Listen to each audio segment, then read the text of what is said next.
পানি খাওয়ার বিষয়টা ডিপেন্ড করবে যে আপনি কি ধরনের কাজ করেন। এখন অনেকেই মনে করেন এসির মধ্যে বসে থাকলে হয়তো মানুষের সোয়েটিং বা ঘাম হচ্ছে না, এর জন্য তার পানির চাহিদা কম। এটা একদমই ভুল।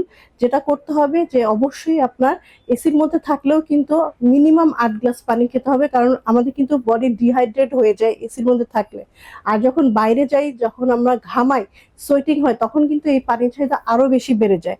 সো সেটা কিন্তু 8 গ্লাসে আপনাকে সীমাবদ্ধ রাখা যাবে না। কেউ খুব বেশি ঘামায়, কেউ অল্প ঘামায়। যে বেশি ঘামায় তার পানির চাহিদা বেশি। যদি উনি পানি খেতে না চায়, তরল পদার্থ অন্যান্য জুসও সে কিন্তু খেতে পারে। অতিরিক্ত পানি খেলে যেটা হবে, আপনার কিডনি কিন্তু একটা ছাঁকন যন্ত্র, এবং এখান থেকে আপনার পানিটা বের হয়।